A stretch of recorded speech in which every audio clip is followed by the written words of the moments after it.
Hola, muy buenos días a todos. Estamos en este programa Ser para Hacer. Soy Isabel Gómez Vallarta y es un gusto que nos acompañen. El día de hoy están conmigo Eduardo Tapia Bonilla, coordinador de capacitación de la Cruz Roja. Bienvenido, Lalo. Hola, ¿qué tal? Buenos días. Buen Y día. también nos acompaña Diego Gabriel Álvarez Esquivel, que él es coordinador de capacitación externa y técnico en urgencias médicas, aquí mismo también en Puebla, en la Cruz Roja. Gracias, ¿Cómo están? Buenos días. Bueno. Creo que es un tema, el de hoy, muy importante y les agradezco que me acompañen. Por un lado, porque ya vienen las vacaciones y ahorita Sí. también Diego o Lalo les explicarán un poquito más de esto. Vamos a tener más a los hijos en casa.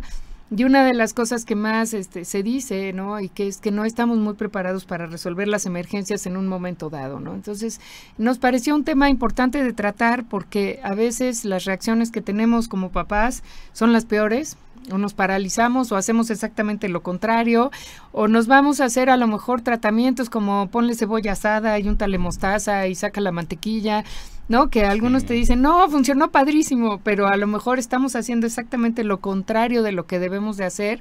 Y bueno, después llegamos al hospital y nos regañan y o retardamos la curación o a veces incluso la hacemos que sea mucho peor de tratar o incluso de curarse completamente.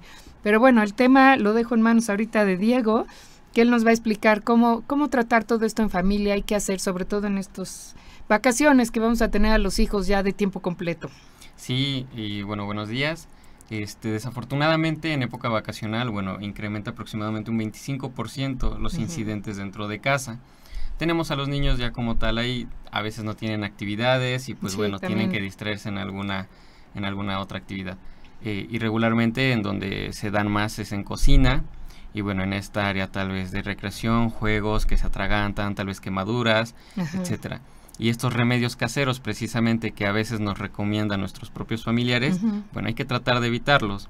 Desafortunadamente, al no tener como tal una preparación adecuada, podemos incluso dañar más o empeorar este tipo de situaciones, este tipo de accidentes, cuando, bueno, las situaciones o las indicaciones pueden ser un poco más tranquilas. Pongamos un ejemplo, tal vez estando dentro de casa, algún niño se quema por estar jugando cerca de cocina, etcétera. A veces nosotros tendemos a luego colocarle clara de huevo, mostaza, lo que regularmente recomiendan, ¿no? Supongamos que esta quemadura está tal vez en brazo, y bueno, lo que nosotros debemos de hacer inmediatamente es a la persona quitarla de la fuente de calor, en este caso si es tal vez es cerca de estufa o si es por agua caliente, que regularmente es lo que sucede. Bueno, retirarla de esta fuente de calor, retirarle la ropa completamente que esté ahí alrededor, pero no la que esté adherida. A veces hay ropa que se queda adherida completamente a la piel y que si yo la retiro, pues bueno, puedo provocar incluso una hemorragia, porque la estoy retirando y estoy ocasionando una lesión aún mayor. Entonces, de entrada no voy a retirar la ropa que está adherida, pero sí la que está alrededor. Ajá. Incluso aunque la recortes. Sí, es válido que nosotros recortemos con mucho cuidado para que expongamos esta área, esta zona que fue quemada. Llevar a la persona para irrigarla, ponerla bajo un chorro de agua que esté lo más limpio posible, esta agua, y bueno, así durante fría, 15 minutos obviamente. aproximadamente. A temperatura ambiente. Ah, ok. Sí, Sí. Es que es bueno saber. Sí, temperatura Capaz ambiente. que le echo agua caliente y le acabo de rematar. Claro, sí, a veces, ¿No? Sí, para extraer y dices, bueno, Sí, ¿no? sí, a veces pensamos el hecho de, bueno, lo contrarrestamos con agua más fría o, sí, para que completamente pues ya no tenga esta quemadura, pero no, con agua a temperatura ambiente y bueno, después agarrar un trapo lo más limpio posible que tengamos cerca, igual mojarlo y colocarlo encima. ¿Por qué? Las quemaduras van a ser en distintos grados. Regularmente y la mayoría de las que hemos tenido es la de primer grado, cuando estamos bajo el sol, cuando hacemos actividades deportivas y completamente nuestra piel se pone roja, comenzamos a sentirnos deshidratados, es normal, pero es una quemadura hasta ahí que sentimos ardor, comezón, se pone roja nuestra piel, etcétera. Sí, a lo mejor una llaga y luego ya se cae. Pero esa de llagas ya es de segundo grado. Ah, okay. Así es, entonces la de primer grado hasta ahorita es la que la mayoría hemos tenido, que estamos bajo el sol, nos requemamos y bueno, a veces nada más con reposo y con hidratación se nos va a quitar, no hay como mayor complicación. En cambio, la de segundo grado sí ya es cuando nos salen flictenas o las famosas ámpulas, que son estos globitos como de agua, pero esta respuesta es del organismo precisamente para hidratar y para mantener protegida esta zona. Entonces, lo que la mayoría de las personas hacemos es reventarlas. Eso es lo que te iba a preguntar. Todo el mundo te dice, ya te salió, reviéntala, ¿no? Claro. Y todavía es lo hasta que... esterilizas el alfiler y bombas, Sí. le pegas, ¿no? Para que salga todo. Y desafortunadamente es una contraindicación no hacerlo. Entonces, a excepción de cuando ya este líquido sea completamente de color verde o de color blanco, que no sea transparente. Eso sí ya es Pero un ahí me imagino que ya síntoma pasaron distinto. varios días en Sí. los que no... Ajá. Sí, que no se trató y que tal vez esta quemadura se expuso tanto a contaminación, a otros agentes, que bueno, va a llegar a una contaminación como tal. Pero como primer respuesta, respuesta del organismo es la formación de estas flictenas, que son las famosas ámpulas. No hay que romperlas, esas están protegiendo nuestra piel. Entonces, ¿cómo las vamos a apoyar? Pues igual protegiéndolas de primera instancia con esta irrigación de precisamente con agua, un chorro de agua, y después colocar encima un pequeño Otra vez trapo. el trapo. Así es, para que se siga hidratando. Ahora, es curioso, pero bueno, yo he oído consejos, incluso mis hijos se quemaron en algún momento y gracias a Dios no están aquí para decir lo salvaje que fui, porque sí, la verdad es que fui bastante salvaje, pero te dicen todo, ¿no? Incluso los malos consejos, la mostaza, etcétera, todo Claro. esto, pero la realidad es que en el momento en que tienes la emergencia, por lo menos en mi caso, a mí todo se me olvida. Entonces, ¿cómo tratas con esas personas que te hablan y que están completamente a lo mejor fuera de sí y no oyen ni siquiera lo que ustedes por teléfono les están diciendo en lo que llega la ayuda, La ¿no? ambulancia. O la ambulancia, porque digo, no todas las personas ojalá reaccionáramos correctamente, ¿no? Pero hay quien se paraliza, hay quien, como diría nuestro expresidente, se apanica, ¿no? Entonces como que de repente no sabes qué hacer y a lo mejor es una ayuda inmediata, ¿no? Claro. Y no tienes idea, ¿no? De qué es lo que hay que hacer. Sí, bueno, en este caso, estando del otro lado de la línea telefónica, Ajá. bueno, la primera instancia es que la persona que está dando estas indicaciones pues esté capacitada adecuadamente para que pueda transmitir de una forma oportuna, porque no la está viendo como tal. Entonces hay que dar indicaciones a una persona que tal vez no tiene nada de conocimientos, hay que tranquilizarla, hay que saberla escuchar también, porque bueno, eso nos va a dar pauta a saber más de lo que está sucediendo, exactamente qué es lo que necesita y lógicamente poderla apoyar en este tipo de situaciones. A ver, en este caso, yo nunca lo he hecho, gracias a Dios. Llamo al 911. ¿Quién me contesta? En el 911, primero va a el contestar... número más conocido, digamos, ¿no? Así De es. alguna manera, ¿no? Sí, ahí se homologaron todos los números como tal, precisamente para que se tuviera, ya no, a veces no se tenían los números a la mano de bomberos, de Protección Civil, de Cruz Roja y de otras dependencias. Entonces se homologa a un número como tal para que todos puedan recordarlo y para que se pueda hacer la llamada de una forma adecuada. Ahí primero les van a contestar los de call center. Call center, bueno, son varias personas que precisamente están filtrando esta información. Es impresionante la cantidad de llamadas que entran. El año pasado, tan solo cuando tuvimos la oportunidad de capacitar al personal, nos platicaban que tenían arriba de 12,000, 15,000 llamadas que recibían en 24 horas. Es impresionante la cantidad de llamadas. Muchísimo, en la ciudad nada más. Así es. 15,000 llamadas es una cantidad 18,000 impresionante. en el estado. Muchísimo, ¿no? Pero aquí la parte importante, antes de que Diego nos pueda decir cómo se puede controlar esta parte del estrés, de estas 12,000 o 15,000 llamadas, ¿cuántas crees que son reales? Eso es lo que es más trágico, se me hace, porque estás quitando un tiempo importante, ¿no? Claro, hay un traslado, hay una persona que está atendiendo posiblemente una emergencia. Bueno, pues el 95% son falsas. No, eso sí está muy mal. Sí. La verdad, porque le quitas atención a una emergencia real, ¿no? En lo que estás hablando con una persona que está inventando cosas. Sí. Y no hay sanción, ¿verdad? No. Porque bueno, yo sé que en otros países tú hablas al 911 y si es falso, así te va. Te bloquean de entrada las llamadas en tu Exacto. teléfono para ese tipo de servicio. Ajá. Pero aquí no, o sea, pues, no, eso está muy mal. Sí, a veces la mayoría de las personas nos enojamos porque tratamos de marcar el 911 y no entra, está saturada la línea. Y desafortunadamente la mayoría de estas llamadas, en algunas personas, a veces ni siquiera se contesta. Algunas son simplemente porque el celular, por así decirlo, por el tacto, porque lo llevamos en la bolsa de mano o en la bolsa del pantalón, etcétera, se marca porque tiene un número de llamada de emergencia. Ajá, sí, así es. es el acceso rápido. Pero bueno, que es una cantidad que está ocupando esa línea y que tal vez una persona sí lo llegue a necesitar. Ellos la van a filtrar por si lo que necesitan es tal vez bomberos, lo que necesitan es policía, lo que necesitan es tránsito, lo que necesitan es una ambulancia. Siendo ambulancia, la canalizan al radiooperador que se encuentra ahí.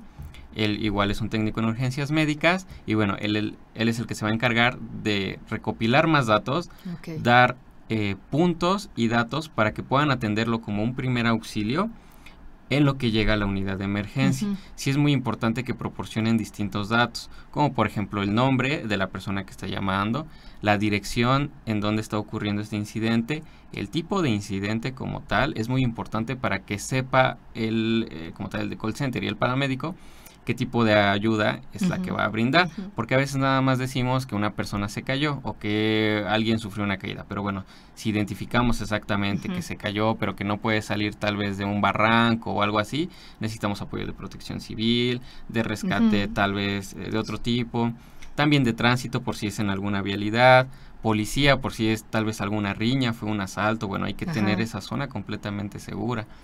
Riesgos como tal vez de alguna colisión, de que ya hay algún derrame de líquidos, ya hay algún tipo de incendio, conato de incendio, entonces pues bueno, que bomberos nos pueda apoyar con esta participación. Sí es muy importante, recuerden, no hay que exponer también la vida de otras personas, entonces con que nosotros demos este tipo de indicaciones, también el proporcionar el número del que nosotros estamos marcando, si nosotros ya nos hicimos cargo de llamar y pedir este tipo de apoyo, hay que tratar de permanecer ahí. ¿Por qué? Porque tal vez somos la única persona que ha activado ese sistema de emergencia y nuestra responsabilidad va a quedar hasta que llega como tal el servicio, hasta que llega la ambulancia. Hay que tratar de permanecer ahí. ¿Por qué? Porque a veces la ambulancia, por los puntos de referencia que nos dicen o por las calles, que en varias colonias se repite la misma calle, se repite el mismo número, entonces sí hay que dar como tal con la dirección.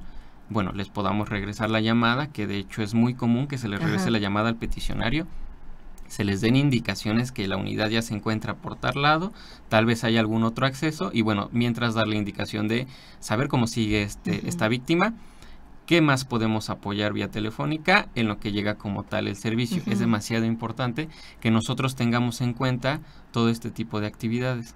Sí, porque recuerdo incluso en los simulacros que hacemos siempre, bueno, en las instituciones y todo, siempre dicen antes de atender llama. Claro. O sea, el primer paso es toma el teléfono y avisa que hay un problema y después ya ponte a atender al herido, ¿no? O a tratar de lo que medio sepas hacer, ¿no? Pero primero que nada, llama, ¿no? Entonces ahí también eso, pero también dicen que el que no llame, el que está tratando de ayudar a la persona. Pero a veces siento que tampoco tienes tanta gente, ¿no? Ahí tendrás que hacerte bolas con las dos cosas, que creo que es complicado, ¿no? Cuando se activa un sistema de emergencia, lo más importante es revisar primero que tu zona esté segura. Esa es la parte más importante. Porque no solamente vas a atender a alguien que lo necesite, sino tú tienes que estar en una zona segura. Sí. Segundo momento, tienes que activar, revisar que la escena está segura, pides ayuda a cualquier persona que esté cerca, que se active este sistema para que tú puedas seguir atendiendo. Ahora, tenemos que tener bien claro aquí, no solamente es llama por teléfono, dile que estamos aquí y ya. Sí. Esta persona tiene que tener, como nos dice Diego, esta cercanía y la apertura para poder dar más informes. Porque preguntarán datos muy concretos para poder saber qué tipo de emergencia, qué tipo de ayuda te van a mandar a la emergencia que tienes. Yo creo que otro punto importante que tenemos que trabajar, ya se nos está acabando nuestro primer segmento, pero me parece muy importante que se sepa acerca de qué hacer, es recobrar la confianza. Claro. No, porque yo creo que mucha gente dice, no le hables a la ambulancia, es más rápido, ¿no? Y toma a la persona, la carga en su coche y sale corriendo, ¿no? Y a lo mejor está contraindicado moverlo, muchas cosas que no, pero en realidad creo que se generó en alguna manera una falta de confianza en la población. Es más rápido que yo lo resuelva a que vengan y me ayuden. Y tomamos la decisión errónea, me parece que es la decisión errónea, ¿no? Entonces, dices, no, cárgalo, ¿no? ¿Y a dónde lo llevo? Y entonces esas son cosas que a lo mejor no debiste de haber hecho en ese momento, ¿no? Una lesión en el cuello, lo pudiste haber dejado a lo mejor sin movimiento ya en las extremidades, o sea, alguna cosa muchísimo más grave que si hubieras esperado no hubiera sucedido, ¿no? Sí, algo tan sencillo como si no tenías aditamentos para Claro. poder abrir para tener la vía aérea adecuada, abierta, pues no lo tienes. Pues sí. En el auto no lo tienes porque vas conduciendo. No, y aparte, pues no se van a quitar las personas, ¿no? Tú Claro, vas así como es. loco, Por más que pero toques el claxon. una ambulancia sí se arrima Sí. los coches, ¿no? Entonces, creo que necesitamos, a pesar de que se ha dado un muy buen servicio repetidamente, porque la realidad es que sí, yo creo que debemos de recobrar eso, pero en general creo que es un mal de nuestro país ahorita, la falta de confianza Así es. en todo tipo de autoridad, que nos ha minado mucho y nos ha hecho hacer cosas que no debemos hacer también, ¿no? Y esto comienza en casa, Sí. porque nosotros como padres sabemos perfectamente en este proceso Ujú. que tenemos que trabajar con nuestros hijos para la información, no ocupar este servicio del 911 Claro. como una llamada de broma. Sí, no, y yo creo que también es importante, sobre todo en el plan de niños pequeños, que ellos sepan a quién llamar. Así es. Me parece que fue una buena decisión poner 911, porque de alguna manera es lo que están los niños más acostumbrados a oír, porque salen Claro. las caricaturas en los programas, ¿no? Yo Así es. recuerdo cuando no era el 911, en un simulacro que hicimos en el colegio, un niño le tocaba hablar. Acabó el simulacro y en ese momento era el 066, me Ujú. parece. Termina el simulacro y yo nada más por curiosa le dije, oye, ¿a qué número hablaste? ¿No? Bueno, simulaste llamar, Claro. ¿no? Sí, marqué el 911. Y me acuerdo que nos moríamos de risa en ese momento, como diciendo, bueno, ya la ambulancia viene por Nueva York, le digo, Sí, no debe de claro. tardar en llegar, ¿no? ¿No? Entonces era curioso porque también error de nosotros como maestros. Nunca le Así es. dijimos, el número en Número Puebla adecuado. es él, ¿no? Así es. Entonces, digo, ahí nos dimos cuenta y entonces sí fue, a ver, chicos, marcan este número, ¿no? Me parece que fue buena idea poner Así es. 911, porque es como el más conocido, a pesar de que no haya sido nuestro, de alguna manera por la televisión, programas, etcétera. Creo que es el que primero te viene a la mente y lo marcas de inmediato, Así es. ¿no? Creo, pues vamos ahorita a una pequeña pausa, muchas gracias. Regresamos ahorita en unos momentitos. Recuerden que nos pueden escuchar por YouTube y Facebook.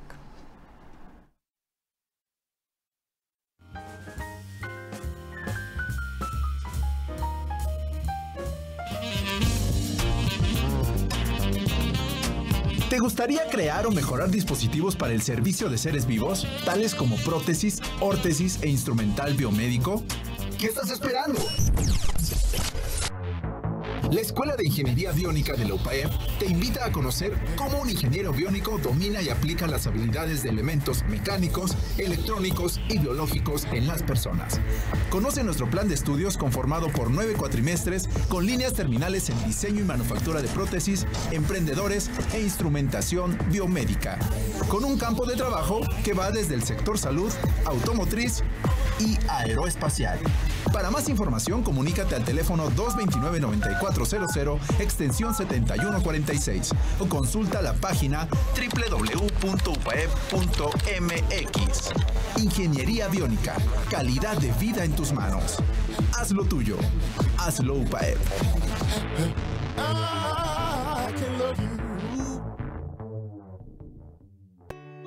What have you heard about Mexico these days?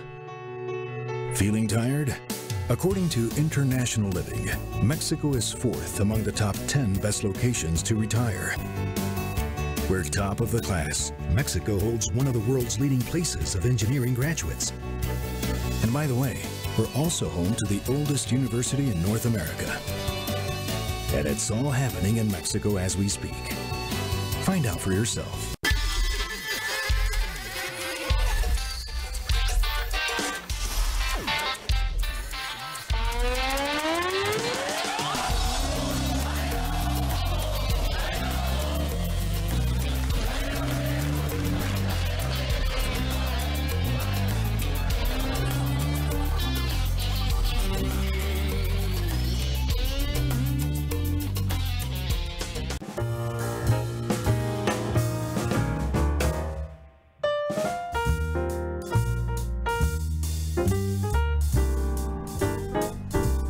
Bienvenidos, estamos aquí nuevamente con ustedes. Les recuerdo que nos acompañan los coordinadores de capacitación local y externa, ¿no?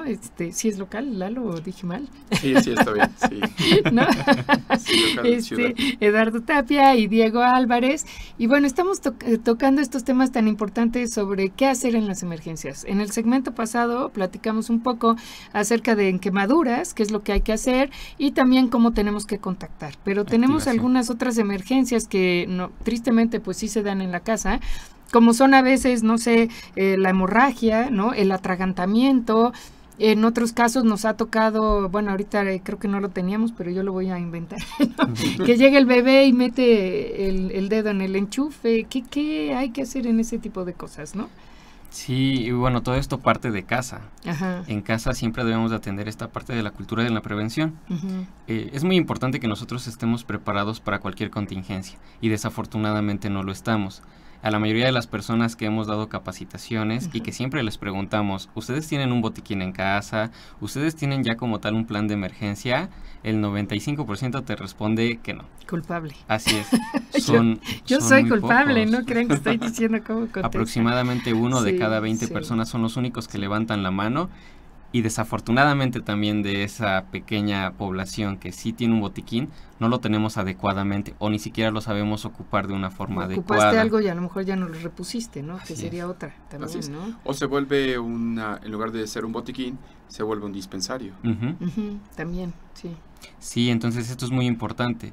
Tener primero este plan de acción dentro de casa. Digo, los pequeños están muy preparados, aprendemos mucho en casa, Ujú. y de ahí lo vamos a compartir a escuela. El padre de familia no solamente lo va a llevar a cabo en casa, sino que también lo va a llevar a cabo en su empresa, en su trabajo, etcétera. Y bueno, que esto poco a poco se vaya haciendo sí, que se vaya compartiendo uno Ujú. tras uno, y que así podamos tener precisamente esta cultura como tal. Lo que debemos de tener en casa es precisamente nuestro botiquín. Debemos de tener una mochila de emergencia, debemos de estar preparados ante alguna contingencia para evacuar nuestro hogar, pero llevar lo necesario, Ujú. como es la famosa bolsa hermética con los documentos ya Ujú. previamente pues sí establecidos. También tener un extintor, que desafortunadamente no lo tenemos. No. Y digo, esto también debe de ir en nuestro auto, debe de ir un botiquín y debe de ir un extintor. Ujú. Entonces, conforme nosotros vamos teniendo esta necesidad y vamos observando que a veces la mayoría de las emergencias nosotros podemos contribuir y podemos hacer que éstas no se hagan más graves, que Ujú. tenga la persona una mayor capacidad, probabilidad de sobrevida, o que yo proteja más a mi familia, porque a veces, y bien la otra vez platicábamos, trabajamos tanto para cuidar precisamente a nuestros hijos, a la Sí. familia, pero en ningún momento nos surge esa duda ni la curiosidad de, bueno, estoy tanto tiempo trabajando, tanto tiempo por darles un futuro mejor, pero ¿qué pasa si entonces ahorita hay un sismo? ¿Qué pasa si ahora mi hijo se atraganta? ¿Qué pasa si ahora yo Exacto. estoy en plena reunión familiar y bueno, ya se cayó, tiene una hemorragia? Ujú. ¿Cómo yo lo puedo atender de una forma adecuada? Sí, ya sé cómo activar un sistema de emergencia, pero el primer contacto y los primeros minutos son Sí, demasiado les toca al importantes. que está ahí juntos, ¿no? Sí, entonces que nosotros estemos preparados para esto es un cambio significativo para que Ujú. precisamente esta persona, esta víctima esté bien y bueno, en conjunto como tal. Entonces de primera instancia es un botiquín y es un plan de acción. Nuestro plan de acción debe de tener precisamente en cuenta esto. La mayoría de los accidentes que ocurren en casa, si no es que todos, es porque nosotros los estamos provocando inconscientemente. Ujú. A veces ponemos una extensión de un lado a otro y lógicamente vamos a ir pasando, esto nos va a provocar que nos caigamos. Ujú. A veces sobresaturamos una una fuente de corriente eléctrica, le ponemos un multicontacto, a este multicontacto le pusimos otro multicontacto En Navidad debe de pasar muchísimo. Sí. y sucede ¿No? demasiado. Sí. Las estadísticas que nos dicen para un accidente, cuando hay un accidente es porque al menos 100 veces lo repetiste de manera inconsciente. Ujú. Y esto es real. Cuando nosotros no nos damos Ujú. cuenta que esta extensión está ahí, Ajá. hoy no la vi, pero ya la pasé. Pero hay veces que no me doy cuenta y sí puede Sí. suceder. el Recuerdo un accidente. amigo que tenía una puerta de cristal y un También. cristal estaba roto y el otro estaba bien. Entonces se acostumbró a salir por la puerta donde no había cristal, digamos, ¿no? Y un día viene corriendo, se distrae y sale por la que sí tiene cristal. Y sí fue una cortada horrible en el estómago, entonces al hospital Claro. y hubo mucho riesgo, ¿no? Pero a lo mejor es lo que tú dices. Sabemos que hay un riesgo, pero no, sí sé, o no lo compongo, Así o es. no, y un día me equivoco y... Claro, el ¿No? acto inseguro nos acostumbramos a vivir con él. Y esta Sí. parte en Ujú. casa es muy común. El 80% de los accidentes suceden en contextos de trabajo Ujú. o en casa. Eso es una parte real y que estamos acostumbrados. Valdría la pena que Diego nos pudiera explicar un poco más qué es lo que debe de contener un botiquín. Porque muchas veces, si bien lo podemos llenar de medicamentos que ya están prescritos para nuestro... O vas y compras el que te venden y ya, ¿no? Farmacia. Ahí lo pones, ¿no? Así es. ¿No? Sí, bueno, y lo que debemos de tener en un botiquín es, de primera instancia, es protegerse a uno mismo. Entonces debe de tener un par de guantes. Guantes de preferencia que sean de nitrilo, porque los de látex a veces ocasionan reacciones alérgicas en el cuerpo, en las manos específicamente, que es donde las ocupan.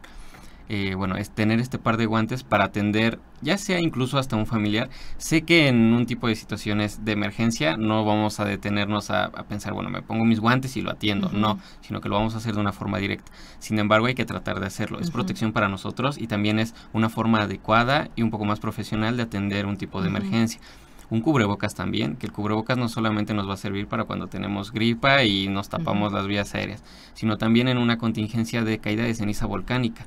Un cubrebocas que de verdad tenga capas o filtros adecuados que nosotros podamos ocupar, que tengamos nosotros gasas para contención de hemorragias, apósitos igual para esta contención de hemorragias. Los apósitos son como varias gasas que se unen y forman un pequeño colchoncito. Ese es un apósito. Que nosotros tengamos yodopovidona. La yodopovidona nos sirve para hemorragias, para ¿Es la tintura de yodo? ¿Cuál es? Sí, parecida. Sí, la pusiste muy elegante. Así se llama. ¿No? Así se llama sí, como ¿no? tal. La que es el bote café. Es cafecito. Ajá, ya, sí, ok. Así es. La tintura es... sí, es de otro color. Te mancha toda. Violeta. ¿No? Ajá, es violeta. Okay. No, debe de ser café, de hecho así se llama yodo o yodopovidona. Esa nos va a servir demasiado para alguna caída, que podamos atender una hemorragia, etcétera. Los apósitos, vendas de al menos de 5 centímetros, curitas. A veces los niños se llegan a cortar y no necesitan más que le pongas un curita. Y el que nosotros calmemos esa parte para que no sigan como tal llorando o que no se sigan preocupando, etcétera, también es válido que lo tengamos en les casa. fascina andar con la curita. Sí. Y porque ya son decorativas ahora, además. Y traen superpoderes, ¿no? Sí. Que nosotros también tengamos cinta adhesiva como tal, bueno, de la que venden en farmacia, para que, en dado caso de que suceda como tal, que tengamos que colocar un vendaje o algo, no coloquemos el brochecito que trae la venda, porque a veces se llega a perder muy rápido, se cae, entonces el vendaje pues ya no va a servir de una forma adecuada. Que nosotros coloquemos un pedacito de cinta para que pueda sellar de una forma adecuada este vendaje. Que nosotros también podamos limitarnos a no tener medicamentos, a excepción del que ya esté prescrito por un doctor y que esta persona lo necesite. No es comprar paracetamol, no es comprar algo para el dolor de estómago o para la fiebre y colocarlo en el botiquín, porque eso ya no es un botiquín. Entonces, si hay alguna persona que ya tiene como tal alguna enfermedad, como asma, como hipertensión, diabetes, alguna alergia específica, alguna alergia, etcétera, pero que ya tenga que controlarse con algún medicamento, este medicamento es el único que podemos colocar dentro de un botiquín de emergencia. ¿Por qué? Porque si esta persona reacciona alérgica, como tal, tiene una reacción alérgica o tiene una crisis asmática, yo puedo localizar este medicamento en mi botiquín y poderlo administrar de una forma adecuada. Pero solamente el prescrito ya por un médico, únicamente. Y ahora, este botiquín, ¿dónde lo debemos de tener y en qué lo debemos de colocar? En una mochila, en algo que esté fijo, etcétera. Debemos de considerar muchas cosas. Una, que esté al alcance de la mayoría de las personas, como tal, que puedan darle un buen uso. A veces los niños pueden jugar más con este tipo de, pues sí, de los elementos que estamos en un botiquín. Entonces debemos tratar de limitarnos a que tengamos un acceso adecuado, que esté libre. A veces lo colocamos en el baño, pero en el baño también ya le pusimos que el desodorante, que el champú. Y la humedad misma, ¿no? Sí, también. Y la humedad. Debe de estar en un lugar donde lo alcance un adulto, obviamente, ¿no? Claro. Porque si lo dejamos al alcance de niños, volvemos a repetir la emergencia. Claro, pero que ahí valdría la pena hacer un paréntesis en este contexto. A veces como padres tenemos que jugar en este rol de decir, vamos a ver qué contiene el botiquín, porque como niño tienes ¿y qué habrá? ¿Y para qué servirá? Y la iniciativa de yo quiero ser doctor, ¿no? Sí. Y lo puedo ocupar, pero en la medida que como adulto podamos estar supervisando o estemos en este rol, por ejemplo, a ver, hijo, si yo tengo una hemorragia, ¿qué harías? Y la simulo, ¿no? Que también, y poder ir dándole a nuestros hijos esta capacidad de decir, ok, ante una situación, actúa de esta manera. Porque a veces sí, efectivamente nos ponemos en shock. Sí, pero sí, lo importante es que el niño, porque si nosotros tenemos ese accidente, sepa también reaccionar. Sí, porque incluso ha habido niños que son los que han llamado a emergencias. Así ¿no? es. Entonces también eso es bueno, que el niño también sepa. Sí, y tenga poco a poco esta, como tal, que sepa que una emergencia se debe tratar con seriedad. Okay. A veces, bueno, lo Pues tratamos sí, como juego por ser son niños. Y si están jugando, dicen, a ver, llámale al 911, Sí. ¿no? Pero... Sí. Y ahora, suponte, me corto, ¿no? Siempre normalmente lo que las personas hacen es el algodón, el alcohol y, ¿no? O a lo mejor agua y jabón, luego alcohol, ¿qué O a veces, haces ahí? sí, o a veces estos remedios caseros. Exacto. En dado caso de una quemadura, de una hemorragia como tal o alguna herida, hay que considerar primero el sitio en el que está haciendo como tal el incidente.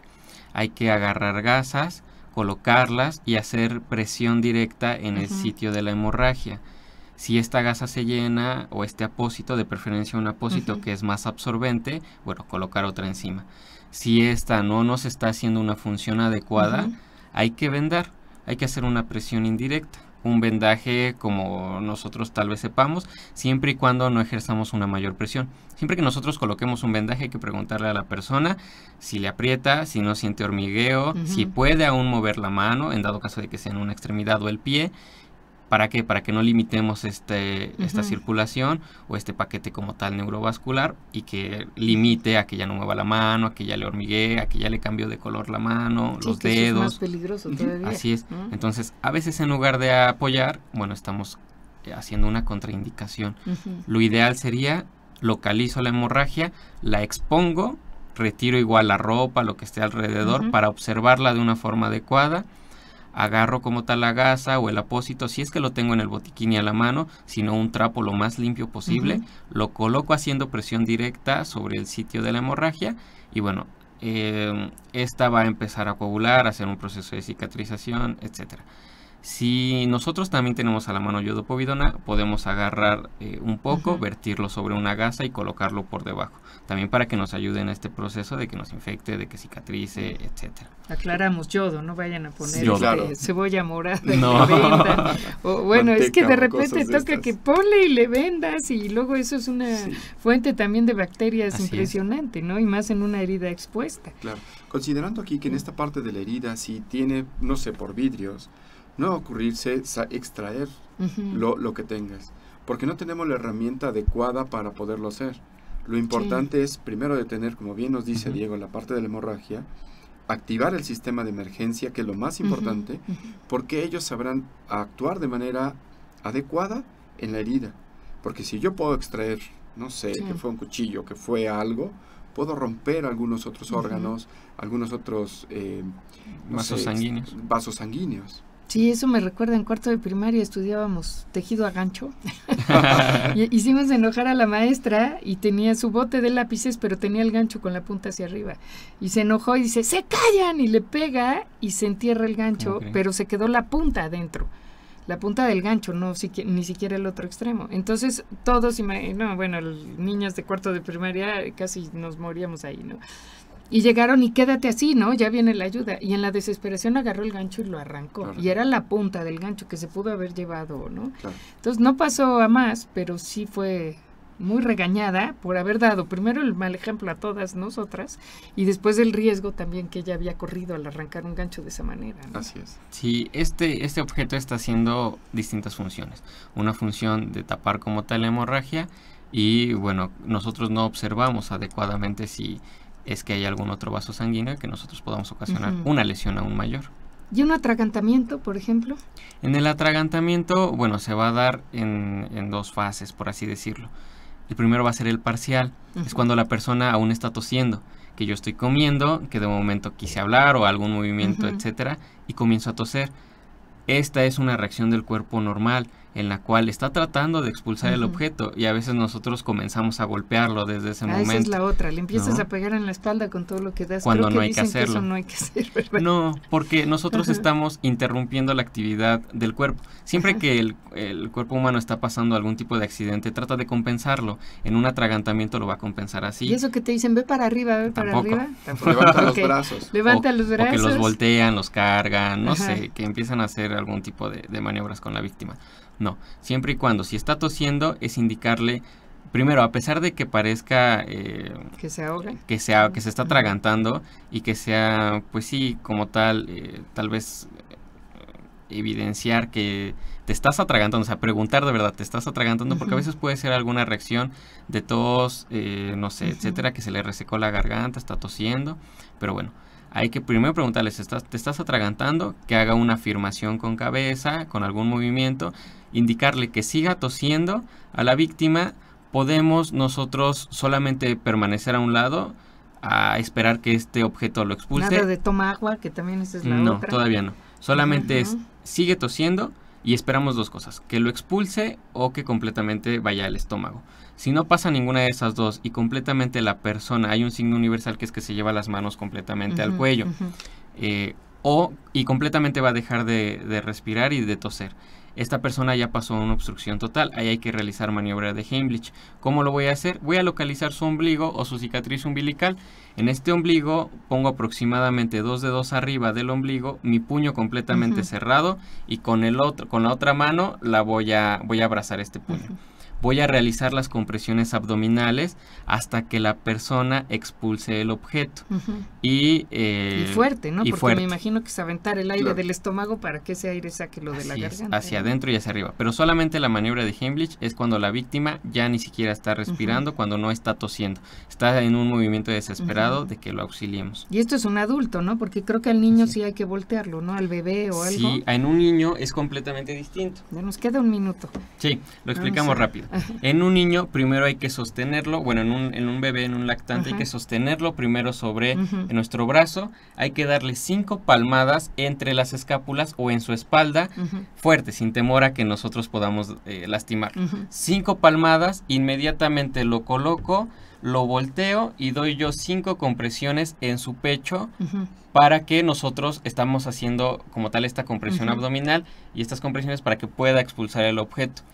Es importante dar las 5 palmadas y después voltear. 5 compresiones en el pecho. Y si no lo he expulsado, vuelves a voltear. Sí, así, no hay como un límite de compresiones, tampoco en las compresiones para un adulto. ¿Y esto será que como hasta los 2-3 años más o menos? No, regularmente es hasta 1 año, porque todavía lo tenemos en brazos.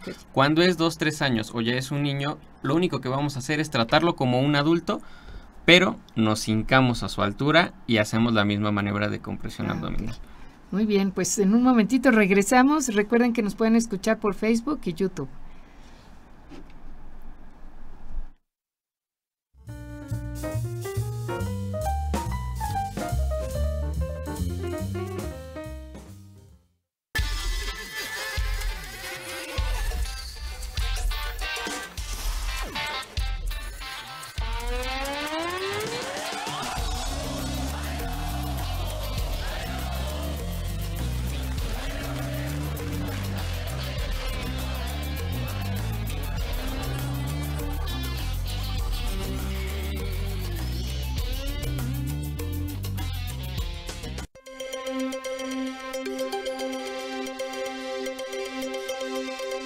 UPAEP, rumbo al 50 aniversario.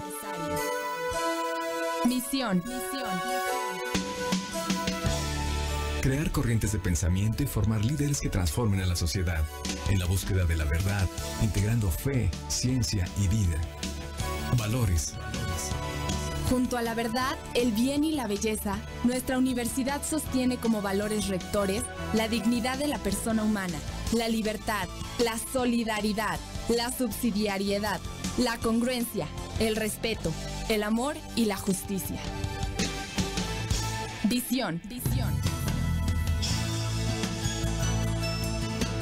Somos una comunidad universitaria fraterna, congruente, alegre y comprometida, que es referente en la conjunción del pensamiento humanista, cristiano y las ciencias, que forma integralmente líderes con alta calidad profesional y compromiso social. Contribuye a la transformación de la sociedad con propuestas pertinentes, orientadas a la consecución del bien común. Tiene presencia e influencia en los ámbitos local, regional, nacional e internacional. Centra la gestión en la persona y optimiza los recursos al servicio de la misión institucional. Líneas rectoras. Atreverse a vivir congruentemente nuestra identidad, como ejemplo de virtud en el servicio, con respeto y amor al prójimo, para la transformación social en orden al bien común. Privilegiar a través de la academia la formación humanista cristiana en busca de la excelencia científica y profesional, con pensamiento universal y trascendencia social.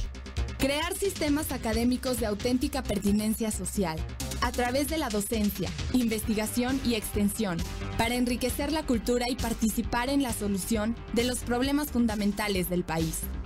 Involucrarse en la formación y desarrollo intercultural de la comunidad universitaria a través de ámbitos y vínculos de internacionalización. Lograr ambientes de confianza, colaboración y servicio, dentro de una cultura de austeridad, transparencia y evaluación. UPAEP, rumbo al 50 aniversario. Me gustaría mandar dos, estoy. Bienvenidos, estamos en nuestro tercer y último segmento y todavía nos quedan muchos temas que tocar, pero creo que lo más importante de todo es estar conscientes que podemos tener una situación de riesgo en cualquier momento, porque una de las cosas que nos ha pasado, y recuerdo cuando hizo por primera vez erupción el volcán, ¿no? Todos corrimos, todos teníamos agua, la linterna, el botiquín incluso, los papeles a la mano, todo lo que nos recomendaban, comida enlatada, ¿no? Todo este tipo de cosas.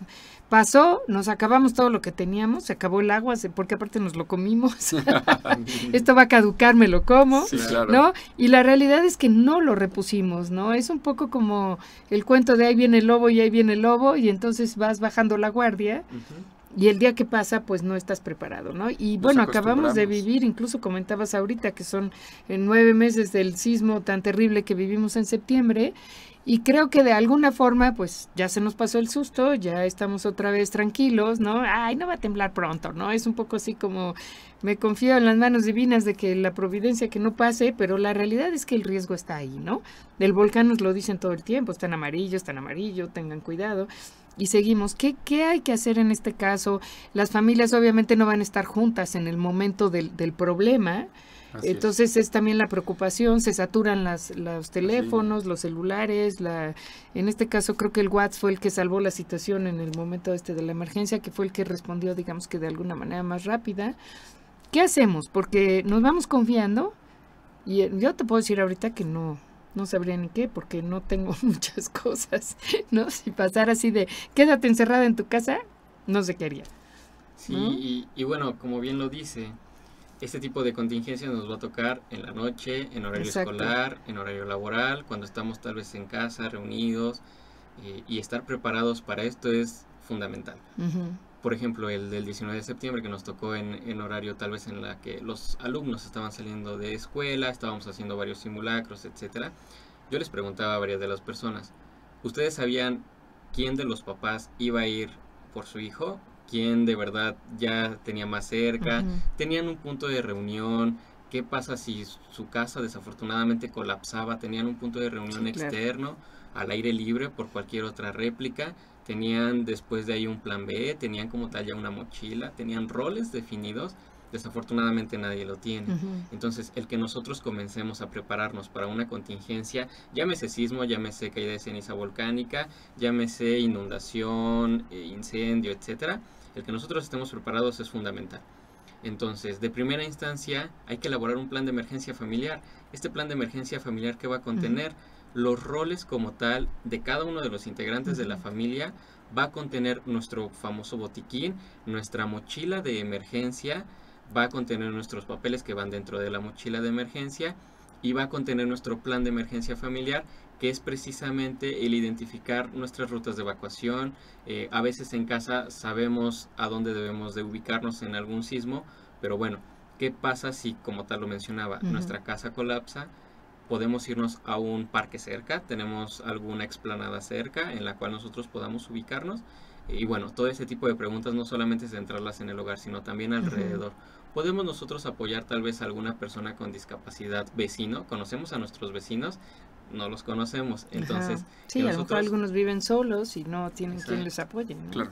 Entonces, de primera instancia es que nosotros tengamos elaborado esto, pongamos, esto es reunión de toda la familia, padres, hijos de cualquier edad, que nosotros podamos platicar. ¿Por qué? Porque como padres tal vez tenemos visión de ciertas cosas, pero el niño de momento te comunica que la otra vez metió algo a la corriente y vio que se quemó, ¿no? Entonces eso al padre le está generando que esa es una, como tal, pues una advertencia de que tal vez debemos de tapar esas corrientes eléctricas, ¿no? Con los tapones como tal de plástico que los podemos colocar. El que nosotros disminuyamos los riesgos dentro de casa nos está haciendo más seguros, porque a veces pensamos que nuestra casa es segura estructuralmente o lo que nosotros queramos ver, ¿no? Por seguridad alrededor, pero la realidad es que dentro estamos como tal con pequeñas minitas. Sí, claro. Porque colocamos nosotros cosas alrededor y en realidad nuestra casa es más insegura de lo que nosotros sobre todo creíamos. si la casa ya tiene un número determinado de años, pues también hay desgaste en muchas de las cosas, ¿no? En los cables, en los contactos que se rompieron. O sea, hay cosas que a lo mejor uno no va reponiendo y que se van volviendo inseguros en su momento. O las mismas salidas. Cuando nosotros hablamos de un plan de contingencia familiar, lo primero que queremos reforzar es la parte de la comunicación. Muchas veces pensamos, no hay que darle a los hijos esta información porque les vamos a generar un estrés o porque les vamos a generar un miedo. No, al contrario. En la medida que estén mejor comunicados, mayor seguridad les podemos dar. No tanto en el contexto de seguridad de casa, hablamos de lo, como nos dice Diego, de lo estructural o de la parte de la corriente. Vayamos a algo tan básico, ¿cómo están los caminos o cómo están las áreas de comunicación entre una habitación y otra? ¿Cómo están los accesos? ¿Cómo están las salidas? ¿No está interrumpido por un bote, por una silla, por un mueble? Esta es la parte tan básica en donde nos dice Diego que se puede volver más inseguro. La parte que tiene mayor protección, ¿cuál es? ¿O solamente están los cristales? ¿Qué tengo junto a los cristales? Sí, porque otra cosa ahorita que comentabas esto me surge la idea, pues vivimos en una época de gran inseguridad, la verdad. Entonces la gente se encierra en sus casas y no se encierra con una chapa, se encierra a lo mejor hasta con 3, o sea, así cierro, pongo, ¿no? Para que nadie pueda entrar, ¿no? El problema está en que nadie puede entrar, pero en un momento de emergencia yo tampoco puedo salir. ¿No? Eso es lo que a veces no pensamos, ¿no? Y dices, pero ¿cómo va a dejar sin cerrar? Pues sí, pero si tienes que salir corriendo, digo, si tienes un portón eléctrico, tampoco, a lo mejor ni siquiera funciona. Efectivamente. ¿No? Entonces, de aquí a que tomas la llave y abres la puerta y vengan todos, ¿no? A lo mejor son minutos preciosos que estás perdiendo, ¿no? Así es, y bueno, el cordel que tienen los portones eléctricos para jalar está, o a veces lo cortas porque te estorba cada vez que pasas. Así es. Y dices, esto no me va a funcionar. En la plática de plan de contingencia familiar que nosotros tenemos en la institución, lo que buscamos es que cada familia haga su croquis. Cada casa es única. Cada casa tiene un contexto diferente de seguridad. Y es ahí en donde nos dice Diego, bueno, ok, ¿qué pasa, no? ¿Y qué elementos más podemos integrar a este plan de contingencia? Sí, nosotros damos recomendaciones, pero al final del día los riesgos van a ser completamente distintos. Desde donde se encuentra ubicada el hogar, desde cuántos habitantes son los que estamos dentro de este hogar, qué necesidades tenemos. Tal vez tenemos a una persona, como tal lo mencionaba, que necesita tal vez transportación en silla de ruedas, tenemos los accesos adecuados, las salidas, etcétera. Cuando nos toca una situación en casa, ¿qué papá es el que está más cercano para ir por los hijos? ¿Quién es el otro que va a ir tal vez por los documentos o las cosas en casa? Y ya tenemos un punto de reunión, porque desafortunadamente en una contingencia las líneas de comunicación colapsan. Esa es también la otra. A veces nosotros, más bien, siempre entramos en estrés, en el saber cómo estará mi familiar, cómo estará mi hijo, etcétera. El que nosotros ya tengamos este plan nos reduce tiempo, nos reduce riesgos y a nosotros nos da una mayor capacidad de sobrevida y nos da una mayor tranquilidad. Sí, es verdad que en ese momento se nos va a olvidar muchas cosas, pero el que nosotros ya tengamos como tal roles definidos, el que nosotros ya tengamos una seguridad de que a pesar de que yo no me pueda comunicar con mi hijo ni con mi compañero, o como tal con el esposo, esposa, etcétera, sé que ellos van a poder acudir. En este sismo que pasó, bueno, desafortunadamente todas las líneas de comunicación en carretera quedaban los autos completamente varados. Entonces no podíamos ir más allá de, ¿no? Muchos se bajaban, iban caminando y corriendo por su hijo, etcétera. Pero la seguridad, pero esos coches también ahí, pues después quedaban estorbando. Así es, y la seguridad de que ya tenemos roles definidos es muy adecuado. Ahora, dentro de casa, definir roles para saber quién es el que va a evacuar al niño pequeño, ¿quién es el que va a cerrar las tomas de corriente eléctrica, de gas, de agua, cerrar todas estas llaves? ¿Quién es la persona que va a ir por la mochila de emergencia? ¿Hacia dónde nos vamos a ubicar, etcétera? Y la mochila de emergencia también es un elemento demasiado importante porque es la que nos va a dar precisamente esta estabilidad después de una contingencia. ¿La mochila qué llevas? ¿Algo de comida, Así ropa es. o qué lleva? ¿Qué debe de llevar? Primero, que sea de fácil transportación. Tanto para un adulto como para un niño, de preferencia como que las la pueda mujeres cargar. cuando viajamos. No. Que salimos para 3 días con una maleta que... De fácil transportación, que los niños también incluso lo puedan cargar, un adulto lo pueda cargar, que no sea estorbosa. Considerar primero, agua embotellada, considerar un duplicado tal vez de llaves. Las personas que usan lentes, considerar también otros lentes, porque a veces por el movimiento se nos llegan a caer, se nos rompen y ya no tenemos esta visión. Considerar ese tipo de necesidades. Considerar comida enlatada, pero que no necesite cocción, que no necesite refrigeración, etcétera, y que sea de fácil apertura. Considerar también tener cerillos o un encendedor para iniciar fuego en dado caso de que sea necesario.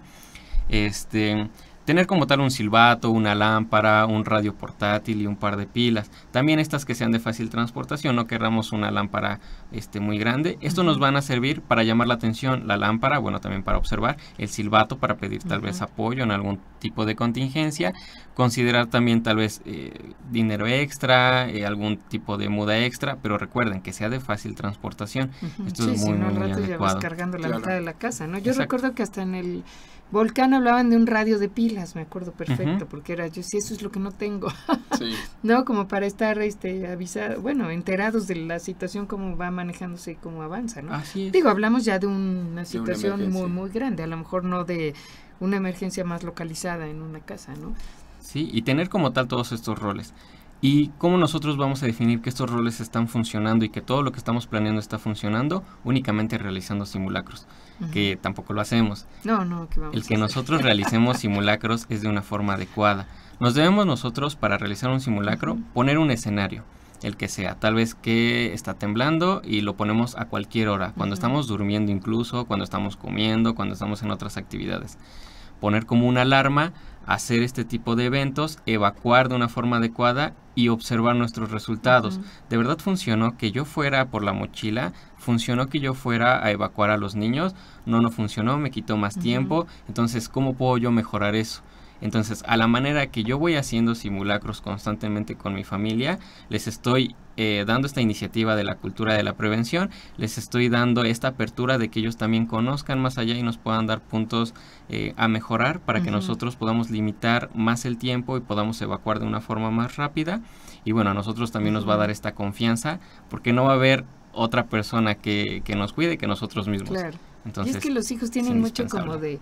La seguridad es para el colegio, no es para mi casa, ¿no? No me acuerdo que la posición, ¿te acuerdas que se ponen todos en fila y se abrazan y ¿cómo se llama? Cebollitas. Sí, de cebollitas. Me acuerdo una vez que tembló y yo rápido les dije a los hijos, rápido al jardín, ¿no? De cebollitas. Claro. Y uno se para y me dice, mamá, esto es del colegio, o sea, ¿por qué se te ocurre hacerlo aquí, no? Así como es. que no hay una, y obviamente no se pusieron, ¿verdad? Porque no había mucha autoridad, pero ¿no? Sí. Dices, el niño como que dice, a ver, la seguridad es para el colegio, porque ahí me hacen hacer estos simulacros y todo esto. ¿Cuándo no? Y en la casa, pues ya mis papás resolverán, ¿no? Como que en ese momento no es muy... Sí, en el contexto laboral también estamos acostumbrados a las actividades que se tienen como tal, ya sea en la industria, en las instituciones. Ajá, exacto. Y dices, sí soy seguro en la empresa, pero a mi casa, ¿qué llevo? Sí, en la casa no ni siquiera se nos ocurre, yo creo que como ya consideras la casa tu espacio seguro, digamos, ¿no? Tu espacio donde te relajas, donde te tranquilizas, donde realmente eres tú, por decirlo de alguna manera, pues ya no crees que necesites ponerle más seguridad, ¿no? Sí, pero vayamos a algo tan elemental. Hemos ingresado y hemos trabajado con empresas, colaborado con ellas, en donde está prohibido que tú saques el celular y dices, voy a mandar un solo mensaje, y es algo tan sencillo, pero vas caminando, y tú sacas y vas caminando y te detienen, tienes una llamada de atención fuerte, porque es un acto inseguro. Claro. Pero hoy veamos, ¿cuántas veces nos acostumbramos a estar bajando escaleras trabajando y viendo el atravesando la calle, atravesando ¿no? Ya de broma hay memes que está la señal de la persona viendo el celular, en vez de la señal de alto está la señal con el dibujito como diciendo automovilista, aguas, ¿no? El problema es que luego el automovilista también viene viendo el celular, exacto, ¿no? Ese es el acto y entonces inseguro ahí viene una, ¿no? Pues ya tenemos que ir cerrando, la verdad es que se nos fue el tiempo rapidísimo, incluso nos traían para enseñarnos a hacer el RCP, por lo que tienen que volver para que nos enseñen bien, porque es una de las cosas que a veces se necesita, o también reconocer, ¿no? Porque a veces se habla de que el ataque cardíaco es diferente en las mujeres que en los hombres, normalmente las mujeres son las que menos sabemos reconocer los signos de un ataque cardíaco, es más conocido el del hombre del brazo izquierdo y creo que a la mujer no le pasa de esa manera, ¿o sí? Pues un ataque cardíaco va a ser por distintas formas. Tal vez tenía una enfermedad previa y esta enfermedad pues va degenerándose y lógicamente va a tener un colapso. Puede ser por un cese de su actividad respiratoria, que se atragantó, que se ahogó, etcétera, que primero dejó de respirar. Consecuencia de, ¿no? Así es. O incluso un ataque cardíaco fulminante por alguna cardiopatía. Pero bueno, cada uno de ellos tiene... Fíjense todo lo que tenemos que saber todavía. Distintos. Ahorita, bueno, un poco como resumiendo, ¿no? Entonces, si tenemos una quemadura, no echen nada más que agua, de preferencia al tiempo, no retiren la ropa si quedó pegada y venden, ¿no? En un momento dado. No, ¿Ya vieron cómo no aprendí? Con quemadura, no, solamente es irrigar. No. Solamente es irrigar y al hospital o esperar a que lleguen. En hemorragia sí hay que vendar, hacer presión en el apósito y etcétera, ¿no? Si el niño es el que se atraganta un bebé, boca abajo y en la espalda, 5 palmadas, ¿no? Ajá, y luego en el pecho. 5 compresiones. Exacto. Y la maniobra de Heimlich que nos permite ¿no? Empujar, ¿no? Creo que pues son unos pequeños datos, pero creo que lo más importante de todo es estar preparados, ¿no? Así es. Porque primero llamar y después tener nosotros también ese botiquín, que pocos tenemos, ¿no? Me parece que si hiciéramos una encuesta veríamos que pocas personas lo tienen. Y segundo, saber como familia cómo vamos a responder, ¿no? Porque bueno, en el sismo lo que pasó es que todo el mundo, al no saber de sus familiares, tomó los coches y salió corriendo a ver qué pasaba, ¿no? Y entonces se congestionaron las calles, no había semáforos, menos podía llegar la gente y sobre todo menos podían llegar los servicios de emergencia, que eran los que realmente iban a resolver la situación, no uno corriendo como loco, ¿no? Después, ¿qué pasó? No, sí estaban todos bien, pero me tardé 3 horas, ¿no? En el tráfico, no lograba llegar a mi casa, etcétera, ¿no? Pues fue un gusto tenerlos aquí, realmente creo que son temas muy, muy importantes. Como siempre el tiempo se nos fue rapidísimo, ¿no? Y me gustaría si pudieran en otro momento acompañarnos para tocar un poquito más a detalle. Y bueno, pues gracias por estos temas que realmente estamos poco preparados y que sin embargo son cosas de la vida diaria y que debemos de saber resolver, ¿no? Por nosotros mismos y por nuestros familiares y las personas que tenemos alrededor. Gracias Diego, gracias Lara. Gracias a usted. Recuerden que estamos en YouTube y en Facebook. Gracias por haber estado aquí en su programa Hacer para Hacer. Soy Isabel Gómez Vallarta y nos vemos dentro de 8 días.